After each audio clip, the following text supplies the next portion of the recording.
कल हम लोगों ने रेजिस्टेंस के बारे में पढ़ लिया था, ठीक है, ओम्स लॉ पढ़ लिया था। ओम्स लॉ में हम लोग जो रेजिस्टेंस का ग्राफ देख रहे थे, ठीक है, उसमें ये दिख रहा है क्लियर, कलर सही है, दिख रहा है, हाँ। देखिए उसमें जो VI ग्राफ होता है उसके बारे में एक इम्पॉर्टेंट चीज़ देखिएगा ध्यान से। दो चीज़ें थी कि ओम्स लॉ वैलिड कब होता है। पहली चीज़ कि जो इसके बीच का जो ग्राफ है वो स्ट्रेट लाइन होना चाहिए। ध्यान से सुनो, पहली शर्त क्या है कि the graph should be straight line between V and I। और दूसरी कंडीशन ये है कि जो ग्राफ है वो शुड पास थ्रू ओरिजिन, ठीक है, वो ओरिजिन से पास होना चाहिए, ठीक है, ग्राफ ओरिजिन से पास होना चाहिए और स्ट्रेट लाइन होनी चाहिए। स्ट्रेट लाइन क्या दिखाती है, कल बताया था, स्ट्रेट लाइन दिखाती है कि रेजिस्टेंस जो है वो क्या है, कांस्टेंट है। तो रेजिस्टेंस अगर कांस्टेंट है तभी आपका जो लॉ है ओम्स लॉ वो वैलिड होगा, यानी V = IR तभी वैलिड होगा अगर R कांस्टेंट है तो। क्लियर है, R = V/I तो वैलिड रहेगा रेजिस्टेंस निकालने के लिए, लेकिन जो ओम्स लॉ का ये फॉर्मूला है ये तभी वैलिड होता है जब R कांस्टेंट हो। तो R कांस्टेंट होगी तो उसके लिए ग्राफ स्ट्रेट लाइन होगा और ओरिजिन से पास होना चाहिए, ठीक है। V और I के बीच में जो स्ट्रेट लाइन मिलती है उसको हम रेजिस्टेंस कहते हैं। लेकिन अगर मान लीजिए आपको ग्राफ I और V का दे दिया जाए और इस तरह से आपको स्ट्रेट लाइन दे दी जाए तो अब आपको R नहीं मिलेगा, क्योंकि जब आप I और V को डिवाइड करते हैं तो क्या मिलेगा बताइए, I और V को डिवाइड करेंगे तो क्या हो जाएगा, उल्टा हो जाएगा, हाँ 1/R मिलेगा। 1/R को हम बता चुके हैं क्या बोलते हैं आपको, ठीक है। तो ये 1/R का ग्राफ है, दैट इज कॉल्ड कंडक्टेंस, ठीक है। समझ में आ गई बात, ये दोनों ग्राफ याद रहेंगे। सर कंडक्टेंस को मतलब किसी लेटर से लिखते हैं, C या कुछ और, कंडक्टेंस को किसी लेटर नहीं 1/R कंडक्टेंस है, ठीक है, और R आपका रेजिस्टेंस है। रेजिस्टेंस का अपोजिट कंडक्टेंस, यानी जो करंट फ्लो में आपका आसानी पैदा करे। इतना क्लियर है सब बच्चों को, जल्दी बोलिए। Yes sir. हाँ ठीक है, आगे चलते हैं हम लोग। रेजिस्टेंस पे कुछ क्वेश्चंस कर लेते हैं। ऑप्शन है आपके, ऑप्शन ले लीजिए। ऑप्शन हो जाएंगे R, 2R, R/2, ठीक है, 4R।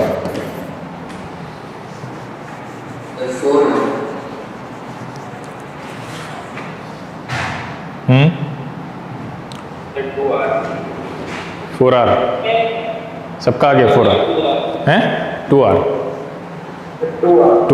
कुछ लोग बोल रहे हैं 2R, कुछ लोग 4R, दो ऑप्शन आ रहे हैं।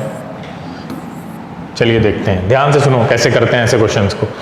देखो लेंथ वायर एक था, ठीक है, ये वायर था, ठीक है, जिसकी लेंथ कितनी थी, L थी, इसकी लेंथ है आपकी L लेंथ थी। और क्या दिया हुआ था हमें इसके बारे में, इसका क्रॉस सेक्शन है, मान लो A क्रॉस सेक्शन होगा, ठीक है। इसकी रेजिस्टेंस कितनी होगी, ρL/A।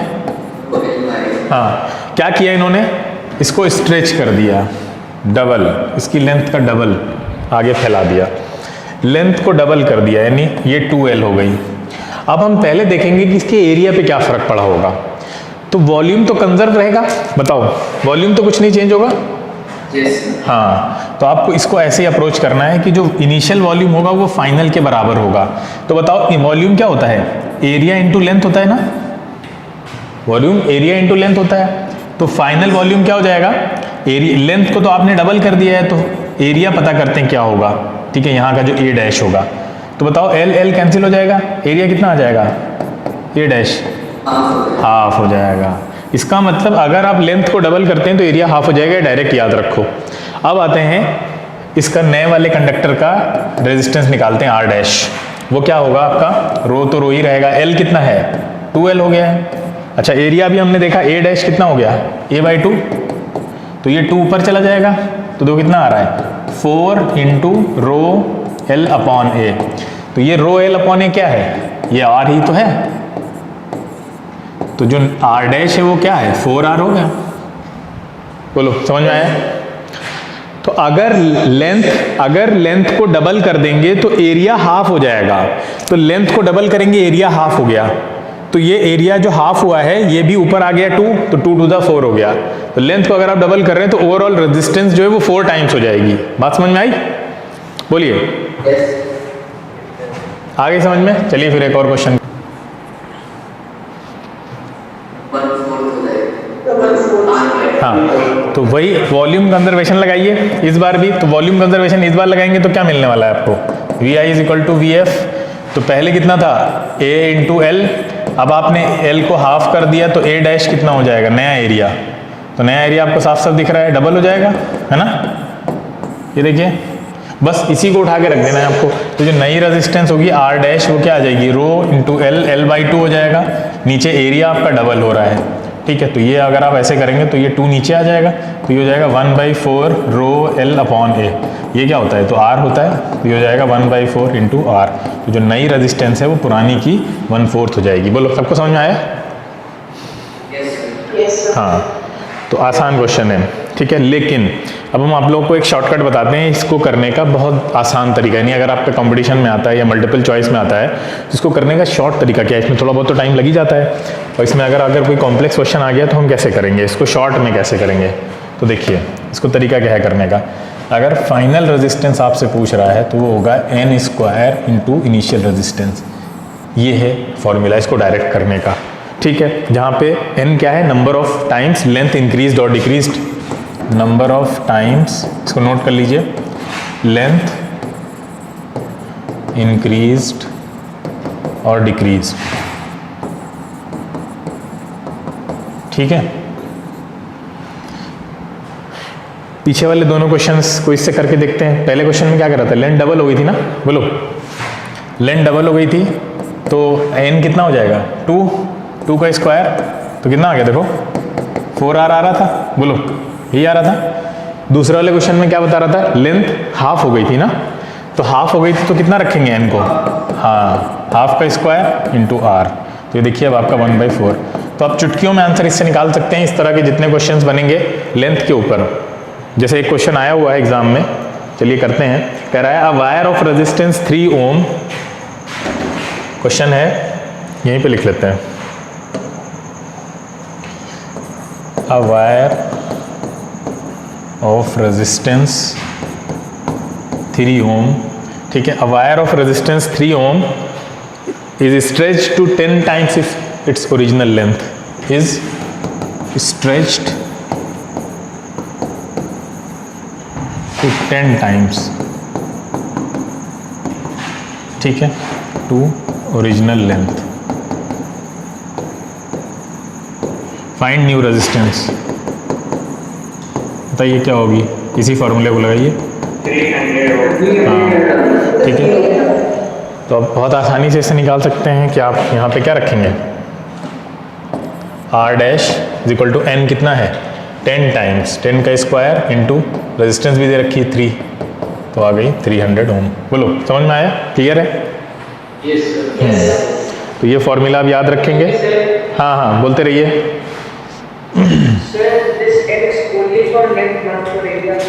नहीं, तो लेंथ से ही एरिया पे चेंज होता है ना, लेंथ से ही तो एरिया पे चेंज होता है। अगर मान लो एरिया के लिए भी होगा तो आप वॉल्यूम इनिशियल वॉल्यूम फाइनल से लेंथ में चेंज पता कर लेंगे, फिर ये फॉर्मूला लगा लेंगे, है ना? नहीं कर लेंगे? अरे यार, अगर मान लो क्वेश्चन घुमा दे, एरिया दे दे, तो कोई बात नहीं है, हम volume initial volume final volume conserve रहेगा ना, उससे लेंथ में चेंज पता कर लेंगे, और जैसे ही लेंथ में चेंज पता चल जाएगा फिर हम ये फॉर्मूले पे आ जाएंगे ना कूद के। नहीं समझ में आया? चलो अच्छा, समझ गए?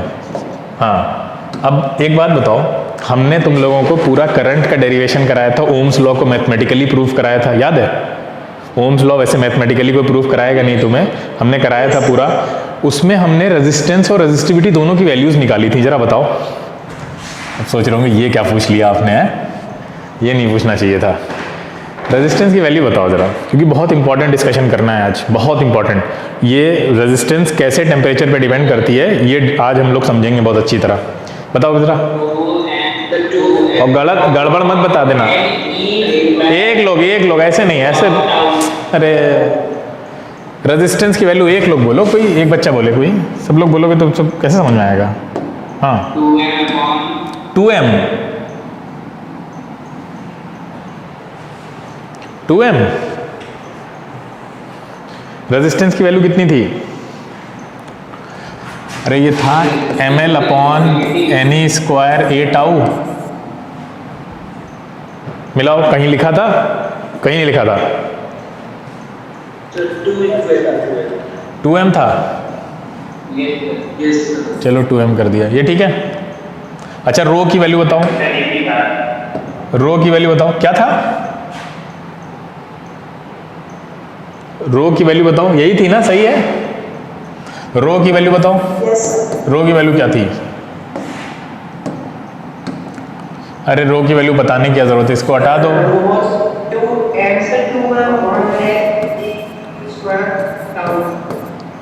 ये था, ठीक है, इतना ही था। बोलो सभी लोग, सही लिखा है? हाँ, अब देखते हैं 1 by 1 की टेम्परेचर बढ़ाने पर हर एक चीज़ पे फ़र्क क्या पड़ता है। ध्यान से देखो। सबसे पहले फॉर कंडक्टर्स, क्या रेजिस्टेंस चेंज होती है टेम्परेचर बढ़ाने से? रेजिस्टिविटी चेंज होती है या नहीं होती है? कंडक्टर्स में देखते हैं। देखो ध्यान से, जब आप टेम्परेचर बढ़ाएंगे तो क्या क्या चीज़ें होंगी, ये ध्यान से सुनो। जब आप टेम्परेचर बढ़ाते हैं, यहाँ पे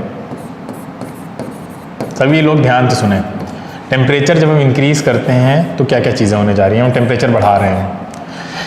टेम्परेचर बढ़ाएंगे तो बताइए, यहाँ पे रेजिस्टिविटी पे आ जाते हैं। टेम्परेचर बढ़ाने से इनमें से कौन सी चीज़ बढ़ने वाली है बताओ?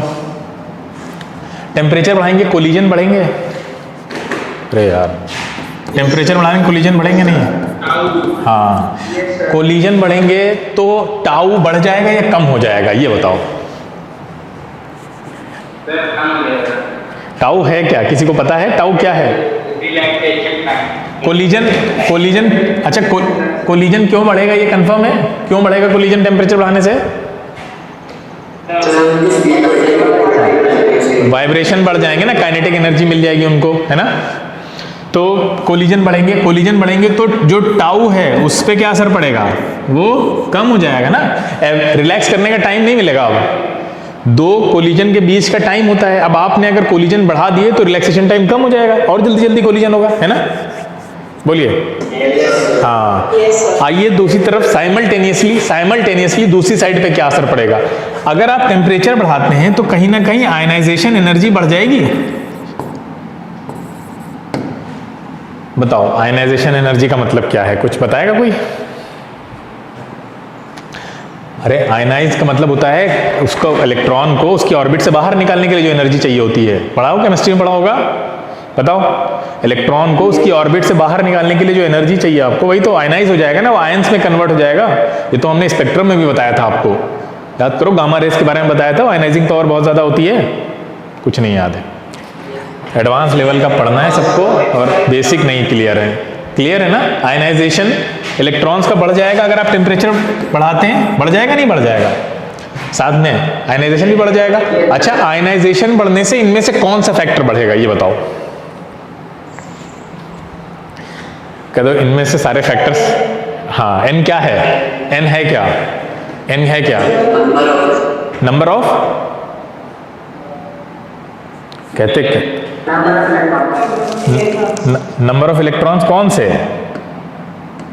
अरे भैया ये, हाँ, नंबर ऑफ फ्री इलेक्ट्रॉन्स हैं, ठीक है। अच्छा एम क्या है? एम बताओ जरा, पूछ ले, इनमें से भी सब चीजें याद हैं तुम लोग को। एम क्या है? मास ऑफ, अरे मास तो हमें पता है।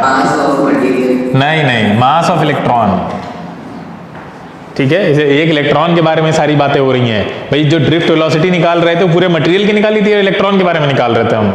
इलेक्ट्रॉन्स के बारे में बात कर रहे थे ना। रिलैक्सेशन टाइम किसका निकाल रहे थे? एक इलेक्ट्रॉन का ना, एक जगह से टकरा के दूसरी जगह जाने के बाद। उसके बाद ये एवरेज रिलैक्सेशन टाइम हो गया था सबका मिला के। तो ये मास ऑफ इलेक्ट्रॉन है। ये क्या है? नंबर ऑफ फ्री इलेक्ट्रॉन्स है। ये बताओ, आयनाइजेशन बढ़ने से क्या बढ़ जाएगा? नंबर ऑफ फ्री इलेक्ट्रॉन्स बढ़ जाएंगे। हाँ, अब देखिए दो चीजें हो रही हैं। आपका जब टाउ कम होगा तो यहां से आपको साफ साफ दिख रहा है रिलैक्सेशन कम हो जाएगा, ज्यादा कोलिजन होंगे, तो इसका मतलब है रेजिस्टेंस, रेजिस्टिविटी दोनों बढ़ जाएंगी। हाँ, ऑब्वियस ही बात है, बढ़ जाएंगी।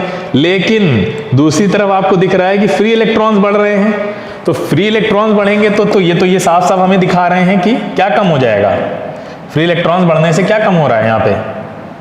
ये क्या दिखा रहे हैं कि R और रो दोनों कम हो जाएंगे। फ्री इलेक्ट्रॉन्स तो कंडक्टिविटी को शो करते हैं, तो करंट ज्यादा होगी। तो एक ही टाइम पे कंडक्टर में दो अलग अलग बिहेवियर दिख रहे हैं, एक दूसरे के बिल्कुल अपोजिट, एक डाइकोटमी दिख रही है आपको, है ना, कॉन्ट्रडिक्शन दिख रहा है दोनों तरफ। अब यहां पे क्या होता है, जब कभी भी ऐसा सिनेरियो बनेगा तो ये देखेंगे डोमिनेंट कौन है, दोनों में से डोमिनेटिंग फैक्टर कौन सा है, और वही हमारा रिजल्ट हो जाएगा। ठीक है, अब जो डोमिनेट कर जाएगा वो हम मानेंगे कि उस केस में रेजिस्टेंस घट जाएगी और या बढ़ जाएगी। अब देखिए एक बात बताइए, जो कंडक्टर होता है उसमें ऑलरेडी फ्री इलेक्ट्रॉन्स काफी ज्यादा होते हैं, बोलो, मेटल्स में ऑलरेडी फ्री इलेक्ट्रॉन्स काफी ज्यादा होते हैं। फ्री इलेक्ट्रॉन्स इसमें 10 टू द पावर 19 पर मीटर क्यूब होते हैं, 10 to the power 19 free electrons per metre cube. एक मीटर क्यूब में 10 टू द पावर 19, मतलब ये कितना है, लाख करोड़ अरब खरब, मतलब कहां पहुंच गए हम ना, बहुत हो गए। एक मीटर क्यूब में 10 टू द पावर 19, इससे भी ज्यादा मान लीजिए आप, बहुत ज्यादा ओशियंस ऑफ इलेक्ट्रॉन्स एक मीटर क्यूब में रहते हैं। ये नॉर्मल मेटल्स की बात कर रहे हैं आप। ऑलरेडी फ्री इलेक्ट्रॉन ज्यादा हैं, ऑलरेडी फ्री इलेक्ट्रॉन ज्यादा हैं, तो अब ये बताओ इन दोनों में से डोमिनेटिंग फैक्टर कौन सा होना चाहिए? कॉमन सेंस लगाओ, लॉजिक लगाओ।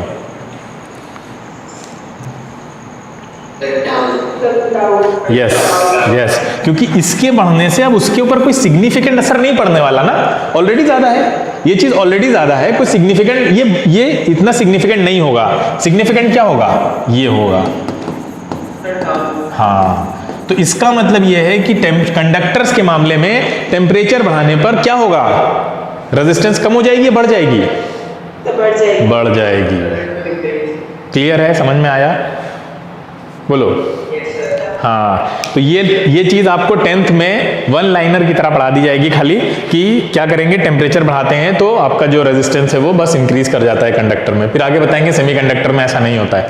अब आपको समझ में आया कि कंडक्टर में ये पूरा खेल हो रहा होता है, ये हो रहा होता है, और उसमें ये चीज डोमिनेंट हो जाती है, इसलिए यहां पे हम मानते हैं कि टेम्परेचर बढ़ाने पर रेजिस्टेंस बढ़ जाती है, जबकि आपका फ्री इलेक्ट्रॉन्स का भी फैक्टर यहां पे काम कर रहा है।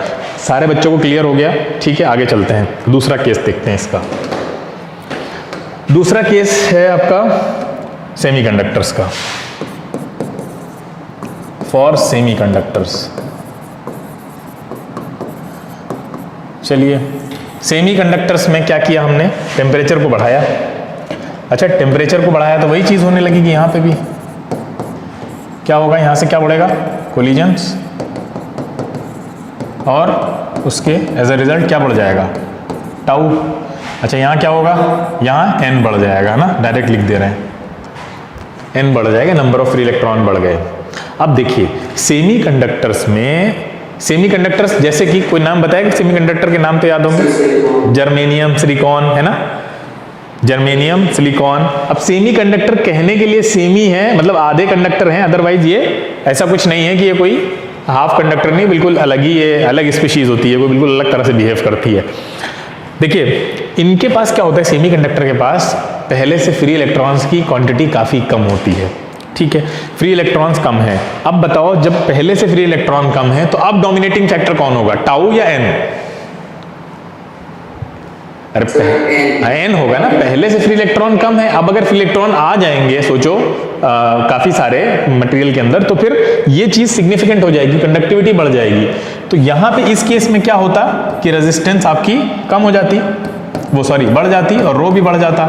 इस केस में क्या होता कि रेजिस्टेंस कम हो जाती और रो भी कम हो जाता। अब हमें देखना ये कि फैक्टर कौन सा डोमिनेंट होगा यहाँ पे, तो फैक्टर ये वाला डोमिनेंट होगा इस बार, ये वाला सिग्निफिकेंट हो जाएगा। ठीक है, तो ये सिग्निफिकेंट हो जाएगा, क्यों? क्योंकि इसके पास पहले से फ्री इलेक्ट्रॉन कम होते हैं, फ्री इलेक्ट्रॉन आ गए तो ये ज्यादा सिग्निफिकेंट हो जाएगा। इसका मतलब सेमीकंडक्टर्स में टेम्परेचर बढ़ाने पर क्या होगा? टेम्परेचर बढ़ाने पर जो रेजिस्टेंस है या रेजिस्टिविटी है वो क्या होगी? कम हो जाएगी। हाँ, कहाँ टाउ शुड डिक्रीज? हाँ हाँ हाँ, ठीक है ठीक है, गलत लिख गया। क्लियर है, समझ में आया? यस। तो ये इस तरह से होता है कि सेमीकंडक्टर्स में ऐसे बोल दिया जाता है कि सेमीकंडक्टर्स में आपका जो टेम्परेचर है वो उसके इन्वर्सली वेरी करेगा, टेम्परेचर बढ़ेगा तो आपकी जो रेजिस्टिविटी है या रेजिस्टेंस है वो कम हो जाएगी। इसलिए कम हो जाती है क्योंकि उसमें से ये वाला फैक्टर डोमिनेंट हो जाता है। एक तीसरी कंडीशन में हम लोग पढ़ते हैं, ठीक है, उससे पहले एक और चीज़ देखते हैं। कि इनके बीच में एक ग्राफ है, वो भी कभी कभी एग्जाम में पूछ लिया जाता है, तो उसको कहाँ पे बनवा दें, यहाँ पे बनवाते हैं।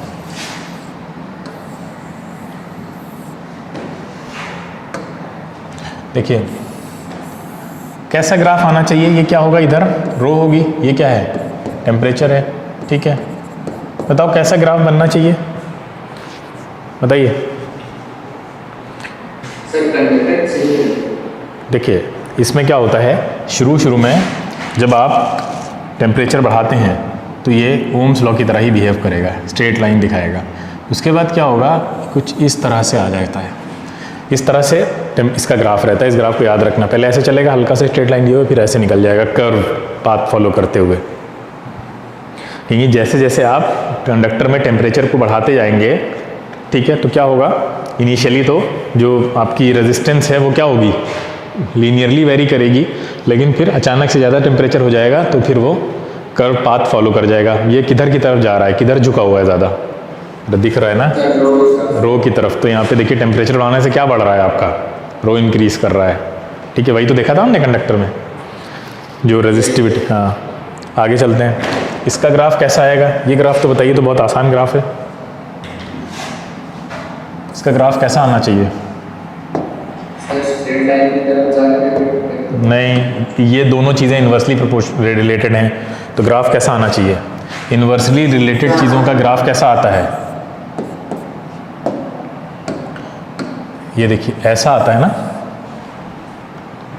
जब दो चीज़ें इन्वर्सली रिलेटेड होती हैं तो ऐसा आता है, यानी टेम्परेचर बढ़ाने से आपकी जो रेजिस्टिविटी वो कम हो रही है ना, यहाँ पे टेम्परेचर बढ़ाने से रेजिस्टिविटी कम हो रही है, यानी जैसे आप एक्स एक्सिस की तरफ आगे मूव करेंगे ये वाली क्वांटिटी क्या होगी, कम होती चली जाएगी। और देखिए कम हो नहीं रही है, यहाँ पे देखिए एरो से बनाते हैं हम पूरा, ये देखिए ये एरो कम होती जा रही है, नहीं, जैसे जैसे आप टी इधर जा रहे हैं, टी बढ़ा रहे हैं, एरो देखो छोटी होती जा रही है ना। तो इन्वर्सली प्रोपोर्शनल, जो दो चीज़ें आपस में इन्वर्सली प्रोपोर्शनल होती है तो उनके बीच ऐसा ग्राफ बनता है। डायरेक्टली प्रोपोर्शनल आपको पता है ऐसा बनता है ना, ये तो पता है आपको, स्ट्रेट लाइन जाती है बीच में। तो ये दिमाग में रखिए दोनों ग्राफ। ये ग्राफ आपका किसका, सेमीकंडक्टर का रहेगा, और पीछे वाला जो ग्राफ हमने बनवाया वो है कंडक्टर्स का, वेरिएशन विद टेम्परेचर, ठीक है, टेम्परेचर के साथ कैसे वेरी करता है। आगे चलते हैं, अब ले लेते हैं कुछ एलॉयज़ को। तीसरा है एलॉयज़। एलॉयज़ के साथ क्या होगा, देखो एलॉयज़ जो होती हैं वो मैन मेड होती हैं, नेचुरली अकरिंग होती हैं। अरे बताओ भाई, एलॉयज़ नेचुरली अकरिंग होती हैं, मैन मेड होती हैं, मैन मेड होती हैं। तो कुछ कोई एलॉय के नाम बताइए कुछ। नाइक्रोम हो गया, सबसे फेमस है,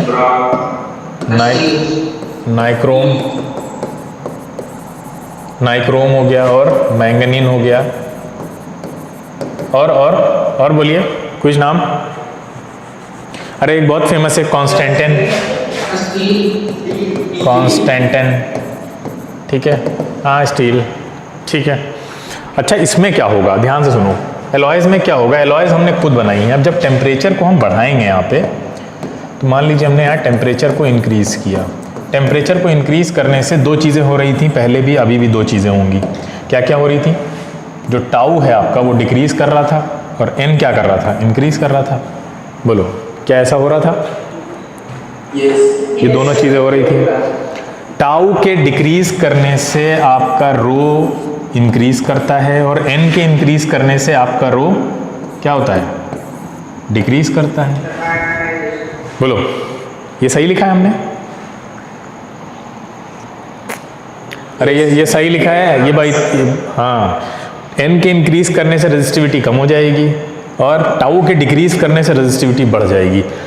एलॉयज़ में क्या होता है, जितना रेजिस्टिविटी बढ़ती है उतना ही इधर कम हो जाती है, यानी ये दोनों एक दूसरे को कॉम्पनसेट कर जाते हैं। कॉम्पनसेट कर जाते हैं तो क्या होना चाहिए, हाँ बिल्कुल सही बात है। यानी टेम्परेचर बढ़ने से आपका टेम्परेचर इंक्रीज होता है अगर एलॉयज़ में, तो रो और आर ये कैसे रहते हैं, अनअफेक्टेड रहते हैं, इसमें कोई चेंज, ज़्यादा सिग्निफिकेंट चेंज ऑब्जर्व नहीं होता है। बोलो इतनी बात समझ में आई। yes. इसका मतलब ये है कि ग्राफ कैसा आना चाहिए, ग्राफ नहीं, बस यहीं पे यही चीज़ तो समझने वाली होती है। आप टेम्परेचर बढ़ा रहे हैं, आपने टेम्परेचर बढ़ाना शुरू किया, कोई चेंज नहीं, कोई चेंज नहीं है, कोई चेंज नहीं, लेकिन आप सोचिए एलॉयज़ जो हैं वो बने किससे हैं? मेटल से ही बने हैं ना, अल्टीमेटली तो मेटल से ही बने ना। एलॉयज़ कोई नई स्पीशीज़ थोड़ी ना है। हाँ, मेटल, आपको पता है कि मेटल्स पर टेम्परेचर बढ़ाने पर असर पड़ता है। उसकी कंडक्टिविटी क्या होती है? डिक्रीज करती है या इंक्रीज करती है? कंडक्टिविटी डिक्रीज करती है, रेजिस्टिविटी इंक्रीज करती है। ठीक है, तो इसका मतलब ये है कि कोई ना कोई सर्टेन टेम्परेचर होगा जहां पे आपको ये वेरिएशन दिखेगा। शुरू में नहीं दिखेगा, लेकिन आप बहुत ज़्यादा कोशिश करेंगे तो कुछ इस तरह ग्राफ आता है। कुछ टेम्परेचर बढ़ाते जा रहे हैं, आप बढ़ाते जा रहे हैं, वहाँ पे कोई असर नहीं हो रहा है, लेकिन कभी ना कभी तो चेंज होगा ना कुछ तो चेंज दिखेगा। आप बढ़ाते ही जा रहे हैं क्योंकि उसका ओरिजिनली तो वो मेटल से बना है, तो इसलिए कहा जाता है जनरली कोई इफेक्ट नहीं होता है। क्या बढ़ाते हैं, क्या पढ़ा रहे हैं सर? इधर आप टेम्परेचर बढ़ा रहे हैं, टेम्परेचर, ये देखिए, मतलब हम ये बता रहे हैं कि अगर आप ये टेम्परेचर बढ़ाते जा रहे हैं इधर की तरफ, तो यहाँ पे कोई असर नहीं दिख रहा है। ये वाले जो पॉइंट्स हैं यहाँ पे कोई असर नहीं दिख रहा है आपको एक सर्टेन टेम्परेचर तक, लेकिन उसके बाद क्या होगा? आपका जो टेम्परेचर है वो जो रेजिस्टिविटी है वो क्या होगी? कुछ ना कुछ उस पर असर दिखेगा, नजर आएगा। तो ये वाला ग्राफ बनेगा इसका।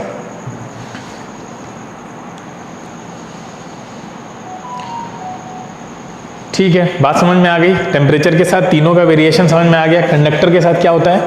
कंडक्टर के साथ क्या होगा? कंडक्टर के साथ क्या देखा हमने? हाँ, कंडक्टर के साथ हमने देखा, कहाँ गया? हाँ, ये देखिए, फॉर कंडक्टर के साथ अगर आप टेम्परेचर बढ़ाते हैं तो रेजिस्टिविटी बढ़ जाती है, क्योंकि ये वाला टाउ वाला जो फैक्टर है वो सिग्निफिकेंट हो जाता है।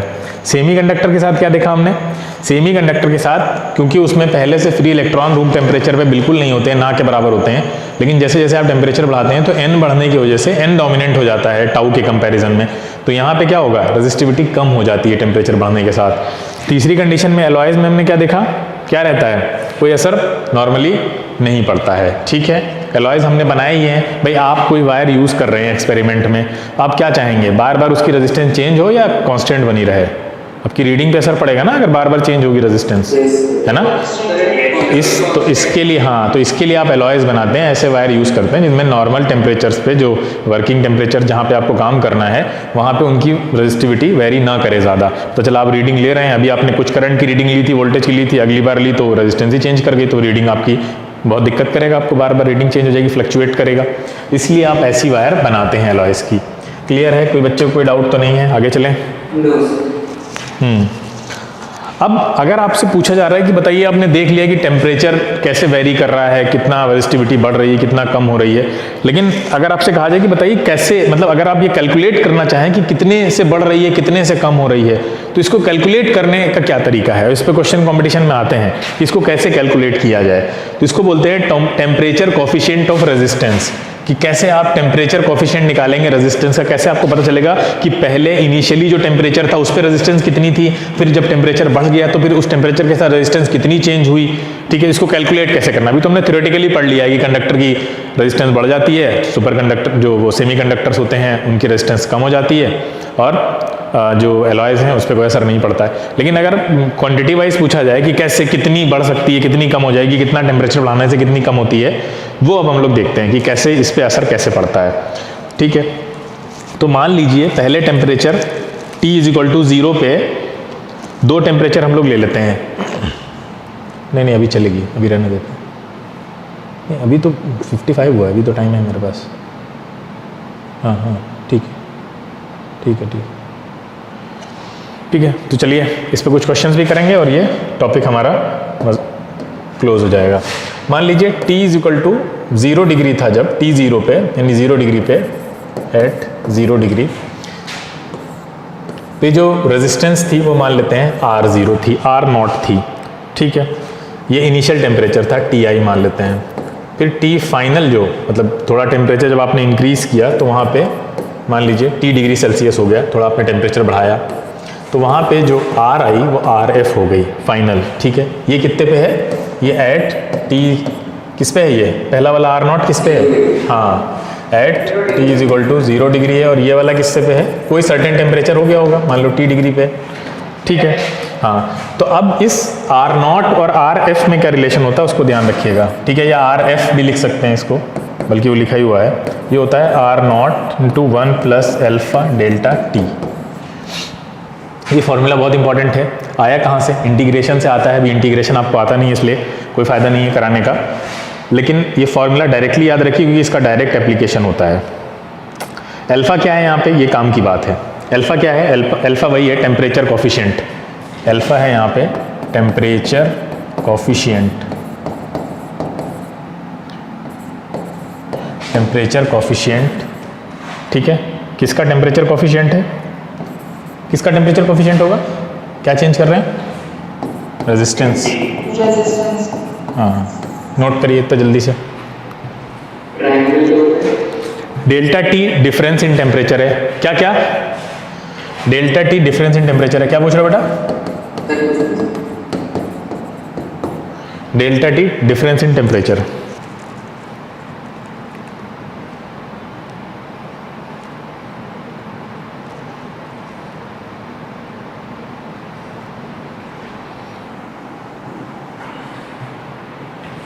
फॉर्मूला वही लगाना है, R F is equal to R not plus 1 into alpha delta T.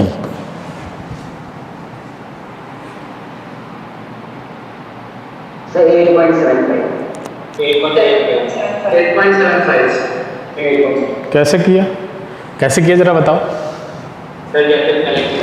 हाँ तो गलत है, वही तो बता रहे हैं। एक बात बताओ, आपको जो आर नॉट की वैल्यू कितनी दे रखी है, आर नॉट की वैल्यू कितनी, 5 ओम दे रखी है। आर नॉट का पीछे क्या लिखवाया था, आर नॉट कब होता है जब टी इज इक्वल टू, तो 0 डिग्री की वैल्यू है ये 0 डिग्री की है। फिर अभी तुमको हमने शुरू में ही बोला था थोड़ा ट्रिक करते हैं क्वेश्चन के साथ, लगा दिया वैसे ही उठा के। ये 0 डिग्री पे वैल्यू है तो 10 डिग्री पे वैल्यू है, आपको 0 डिग्री की वैल्यू निकालनी पड़ेगी। 0 डिग्री की वैल्यू कैसे निकालेंगे आप, जब तक आर नॉट नहीं आएगा तब तक आप आर एफ निकाल ही नहीं सकते। इसका मतलब ये यहाँ पे आपको ये आर एफ दिया हुआ है, आर एफ दिया है ना भाई, आर एफ दिया है ना 5, ये आर नॉट हो जाएगा 1 प्लस एल्फा, एल्फा जो दिया है वही रख दो। यहाँ पे डेल्टा टी कैसे रखेंगे, कितना भाई 0 से 10 हुआ होगा ना, 10 डिग्री तो 10 हो जाएगा। अब यहाँ से आप आर नॉट निकालिए, उसके बाद दोबारा से फिर इस फॉर्मूले में रखिए, कब 40 डिग्री के लिए। क्लियर, समझ में आई बात। 40 से फिर 10 माइनस करेंगे आप उधर से, या वो 40 आ जाएगा पूरा, 10 से माइनस करने की क्या जरूरत है। तो यहाँ से आर नॉट कितना आएगा बताइए, यहाँ से आर नॉट निकालिए आप, ये जो आर नॉट आएगा आपका, इसकी वैल्यू फिर आप यहाँ पुट करेंगे, ठीक है। फिर वो 40 डिग्री के लिए आपका आर एफ आ जाएगा। बोलो बात समझ में आई। तो ये ट्रिक थी इस क्वेश्चन में कि ये आपको आर नॉट दे ही नहीं रखा था, यहाँ पे ये आपका 10 डिग्री सेल्सियस पे दिया हुआ है 5 ओम की वैल्यू, जबकि आर नॉट जो होता है वो 0 डिग्री सेल्सियस पे होता है। तो ऐसी ट्रिक्स होती है एग्जाम में, ऐसे ही घुमा देते हैं बस, और क्या करते हैं, कुछ नहीं। समझ में आई बात, नहीं समझ में आई, इसकी ट्रिक समझ में आई। इस क्वेश्चन क्यों मुश्किल था ये, यस सर। हाँ ट्रिकी क्वेश्चन था, मुश्किल नहीं था, ट्रिकी है। ऐसी ट्रिक बनानी है आपको, किसी बच्चे को समझ में ना आया हो तो पूछ लो। आर नॉट की वैल्यू आपको यहाँ से निकालनी होगी, आर नॉट ये इस तरह से आएगा 5 अपॉन, इसको आप पूरा कैलकुलेट करिए कितना आ जाएगा, 1 प्लस 25 ये होगा ना, ऐसे आएगा, ये इतना होगा 1.25, 4 आ गया था, आर नॉट 4 आ रहा है, आर नॉट कितना आ रहा है 4। हाँ तो ठीक है, अब वो निकालिए आप आर एफ। अब कैसे निकालेंगे आर एफ, अब आर एफ के लिए क्या लेंगे आप, ये लेंगे 4 ओम 7 और एल्फा की वैल्यू वही रखिए। अच्छा डेल्टा टी क्या रखेंगे 40, हाँ 30 डिग्री, 30 डिग्री है। अरे 0 से ले रहे हैं तो 30 क्यों रखेंगे भाई, 0 से ले रहे हैं तो 30 क्यों रखेंगे, बोलिए, क्लियर है। यस। तो बेटा ऐसे क्वेश्चंस आ जाते हैं एग्जाम में।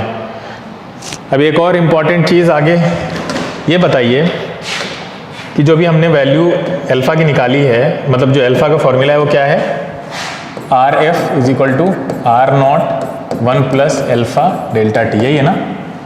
आपसे अगर क्वेश्चन में इस तरह पूछ ले, कंडक्टर्स, सेमी कंडक्टर्स,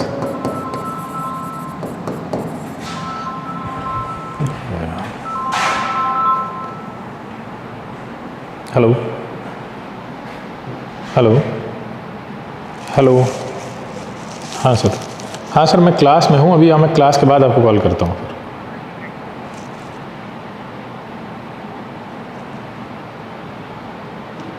हाँ, सेमीकंडक्टर्स और मान लीजिए यहाँ पे एलॉयज।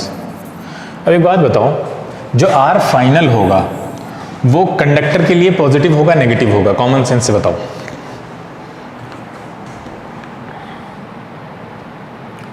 एल्फा बताओ, छोड़ो, अच्छा एल्फा बताओ, टेम्परेचर कॉफिशिएंट बताओ, आरएफ छोड़ो, टेम्परेचर कॉफिशिएंट की वैल्यू क्या होगी, कैसे वेरी करेगा?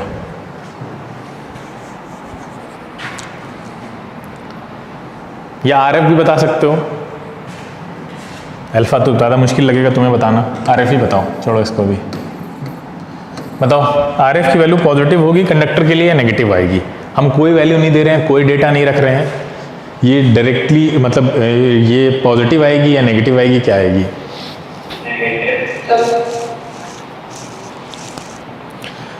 एक बात बताओ, जब आप टेम्परेचर बढ़ाएंगे,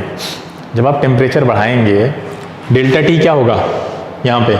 इंक्रीज करेगा, बोलिए, बढ़ेगा। डेल्टा टी बढ़ेगा तो जो आर नॉट की वैल्यू आएगी वो कुछ ना कुछ उसमें ऐड होगा। अरे आर नॉट में कुछ ना कुछ ऐड होगा ना ये। तो ओवरऑल वैल्यू कैसी होगी? पॉजिटिव होगी नेगेटिव होगी? पॉजिटिव होगी, ऑब्वियस सी बात है पॉजिटिव होगी, तो कॉमन सेंस है। इसका मतलब है आरएफ की वैल्यू हमेशा कंडक्टर के लिए कैसी होगी? पॉजिटिव होगी, क्योंकि हम जान रहे हैं कि जब टेम्परेचर आप बढ़ा रहे हैं तो क्या बढ़ रहा है? अरे रेजिस्टेंस बढ़ रहा है ना, इनिशियल रेजिस्टेंस बढ़ जाता है ना टेम्परेचर बढ़ाने पर, बोलो। तो जो फाइनल रेजिस्टेंस आएगा वो बढ़ा हुआ आएगा, ज्यादा आएगा ना, पॉजिटिव आएगी वैल्यू। ये तो कॉमन सेंस ही बता सकते थे, अभी आप पीछे वेरिएशन विद टेम्परेचर देख चुके हैं कंडक्टर का, फिर भी गड़बड़ हो गई। अच्छा, सेमी कंडक्टर के लिए कैसी होगी वैल्यू? हाँ, सेमीकंडक्टर में आपको पता है ये डिक्रीज कर जाएगा, इसका मतलब आर नॉट से भी कुछ चीज माइनस होगी ना, यहाँ पे घटेगी। तो कोई चीज घटेगी तो क्या हो जाएगा? नेगेटिव आएगा। एलॉयज के लिए क्या होगा? एलॉयज के लिए हाँ, नियरली मतलब अभी देखा था ना, एग्जैक्ट जीरो नहीं कराएंगे क्योंकि कुछ टाइम के बाद तो उस पर असर दिखाएगा ना, वो भी मेटल के ही बने हुए हैं, मेटल से मिलकर। तो नियरली किसका? एलॉयज पॉजिटिव नहीं, नियरली जीरो बोलेंगे हम लोग, क्योंकि बिल्कुल अनअफेक्टेड रहता है, तो नियरली जीरो बोलेंगे आप, जीरो नहीं, नियरली जीरो। तो एलॉयज के लिए नियरली जीरो, नहीं, आफ्टर सम टाइम इतना आगे कौन जा रहा है, मतलब ये कि उसकी पॉसिबिलिटी को देखते हुए हम बोल रहे हैं कि नियरली जीरो, जीरो नहीं। ठीक है, समझ में आया? ठीक है, तो ये मान लीजिए ऑर्बिट में रिवॉल्व कर रहा है, ये आर है रेडियस, और कुछ ऐसे वेलोसिटी होगी ना वी। कौन रिवॉल्व कर रहे हैं? इलेक्ट्रॉन। रेडियस कितनी दे रखी थी? रेडियस थी इसकी 0.5। किया है किसी ने? नहीं किया है क्वेश्चन? तो कितना हो जाएगा? एंगस्ट्रॉम को आप मीटर में चेंज करेंगे, क्या होता है? एक एंगस्ट्रॉम बताया था आपका स्पेक्ट्रम वाले चैप्टर में ही, 10⁻⁻10 मीटर होता है, बोलो। ठीक है, तो ये कितना हो जाएगा? 5 × 10⁻⁻11। अरे बताइए भाई कितना होगा? आवाज नहीं आ रही क्या मेरी?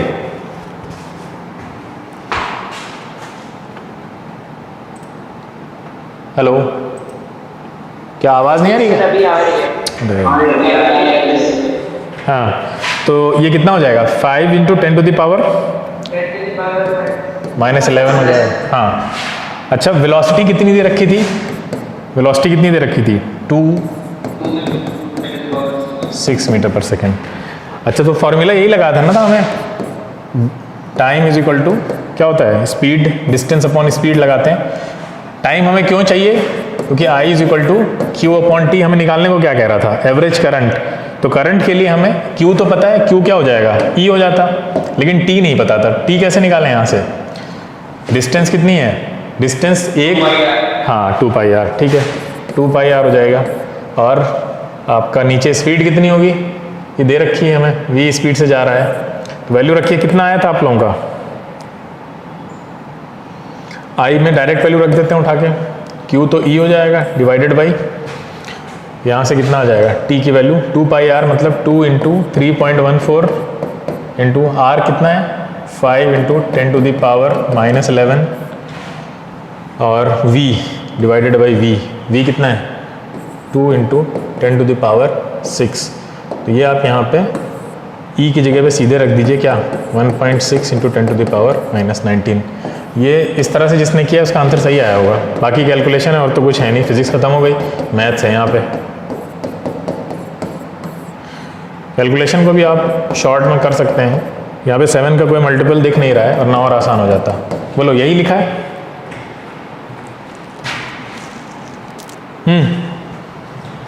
ये आ रहा है सबका, ये इक्वेशन बन रही तो सही है, हो जाएगा 2 कैंसिल हो जाएगा यहाँ से। बाकी तो थोड़ा कैलकुलेशन करनी पड़ेगी यहाँ पे आपको, इसको कैलकुलेट कर लो कितना आ रहा है ये। सर मेरा आंसर 1.10 कैलकुलेटर से कर लो, ये तो ऊपर जाएगा, कितना हो जाएगा 11 और 6 कितना होता है 17 और 19 से, तो ये हो जाएगा 10 टू द पावर -2।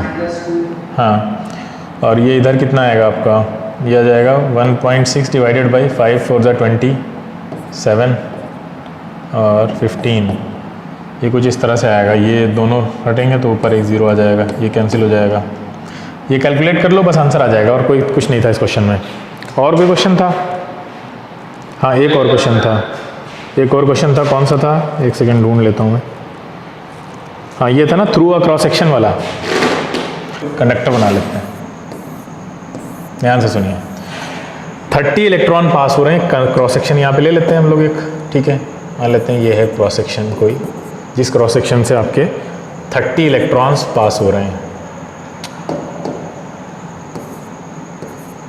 ये इधर आगे बोल रहा है, क्या कह रहा है क्वेश्चन में, इन 5 सेकेंड्स, ठीक है, इनको जो टाइम लग रहा है पास होने में वो 5 second, for north to south, ठीक है, यानी ये नॉर्थ है ये साउथ है। फिर कह रहा है कि 20 अल्फा पार्टिकल्स पास हो रहे हैं साउथ टू नॉर्थ, ठीक है, फाइंड करंट।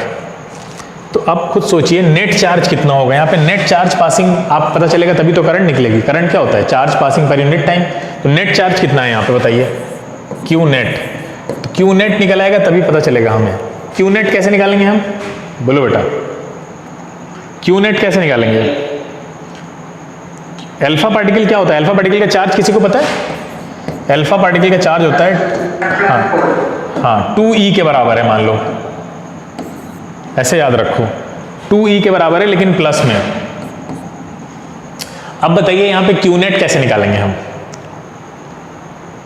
अरे अल्फा पार्टिकल का चार्ज माइनस इलेक्ट्रॉन का चार्ज है ना भाई, ये ज्यादा होगा ना, डबल से मल्टीप्लाई करेंगे आप इसको तो ये तो ज्यादा हो जाएंगे, तो ये कितने हो जाएंगे बताइए, 20 अल्फा पार्टिकल, इनको मल्टीप्लाई करो 2e से, माइनस करना है 30 इलेक्ट्रॉन, इनको मल्टीप्लाई सिर्फ e से करना होगा, तो कितना आएगा बताइए, ये हो जाएगा 40 इलेक्ट्रॉन माइनस 30 इलेक्ट्रॉन, इसका मतलब 10 इलेक्ट्रॉन का नेट चार्ज हुआ। नेट चार्ज की डायरेक्शन बताओ, नेट चार्ज की डायरेक्शन क्या होगी, साउथ टू नॉर्थ। हाँ बस, अब आपको करंट निकालनी है तो I is equal to Q upon T करिए ये, और टाइम कितना लगेगा बताइए, टाइम तो उतना ही लगेगा सब में सेम, 5 सेकेंड हो जाएगा। अब बोलिए खत्म क्वेश्चन। तो क्वेश्चन बेटा कंपटीशन के ट्रिकी होते हैं, आपको इतना समझ में आ गया होगा, इलेक्ट्रिसिटी में हम लोग काफ़ी डीप डेप्थ में चले गए हैं, तो ये क्वेश्चन सिर्फ ट्रिकी होते हैं। आपका कॉन्सेप्ट अगर अच्छा है, क्लियर है, तो जितना भी घुमाएगा ट्विस्ट करेगा करने दीजिए, आप कर लेंगे, सॉल्व कर लेंगे, ठीक है। ट्रिकी क्वेश्चंस को खाली प्रैक्टिस से नहीं किया जा सकता, ऐसा नहीं आपने उठा के खूब सारी शीट्स कर डाली और अब हो जाएगा, नहीं होगा, वो तो रटना हो गया। आपको कॉन्सेप्ट क्लियर करना पड़ेगा, उस कॉन्सेप्ट पे बेस्ड क्वेश्चन करने पड़ेंगे। वो आप थोड़े भी करिए तब भी ठीक है। तो मेनली क्या है, कॉन्सेप्ट पहली प्रायोरिटी पे रखिए, सेकंड प्रायोरिटी उस कॉन्सेप्ट पे बेस्ड प्रैक्टिस आपकी, और वो भी लिमिटेड। ऐसा नहीं अनलिमिटेड प्रैक्टिस स्टार्ट कर दी कि आपने एक ही कॉन्सेप्ट पे उठा के 100 क्वेश्चन 20-200 क्वेश्चन कर दिए, वहीं पे दूसरा कॉन्सेप्ट बेचारा रो रहा है, उसमें 10 ही क्वेश्चन हुए हैं आपने, ठीक, कहीं पे आप 2-4 क्वेश्चन कर रहे हैं। बैलेंस बना के क्वेश्चन करिए। पहली प्रायोरिटी कॉन्सेप्ट को क्लियर करिए, डेप्थ में जाइए, उसकी और चीज़ें पता करिए कि हाँ ये ऐसा हो रहा है तो क्यों हो रहा है। जैसे टेम्परेचर का जो वेरिएशन है रेजिस्टेंस के साथ, हमने आपको अंदर तक बताया कि ऐसा इसलिए होता है, ये डोमिनेट कर जाता है ये, तो इससे क्या होगा कि आपको अब डेप्थ की अंडरस्टैंडिंग होगी, आपको रटा कुछ नहीं है आपने। तो इसलिए कॉन्सेप्ट को मजबूत करना है, फिर उस पर बेस्ड क्वेश्चंस करने हैं, ट्रिकी क्वेश्चंस। तो बस यही कंपटीशन है, आपके सारे निकलते चले जाएंगे। कब जेई मेन, जेई एडवांस के, नीट के, इन सब के क्वेश्चन आपसे होने लगेंगे, आपको पता भी नहीं चलेगा कि कितनी आसानी से आप ये सब सॉल्व करने लग गए। ठीक है, डरना नहीं है, कॉन्सेप्ट को हमें क्लियर रखना है। ठीक, कोई भी नई चीज़ अगर सीखने को मिल रही है तो उसको सीखिए अच्छे से। ये मत सोचिए अरे ये तो मेरे सिलेबस में ही नहीं है, अरे कभी तो सिलेबस में आएगी ना, अगले साल जाओगे तब तो होगी, उसके अगले साल जाओगे तब तो होगी, 2 ही साल हैं आपके पास। ठीक है, तो क्लियर हो गया अब तक, इतना कराया, किसी को कोई डाउट तो नहीं है आज वाले लेक्चर में? No, sir. हाँ,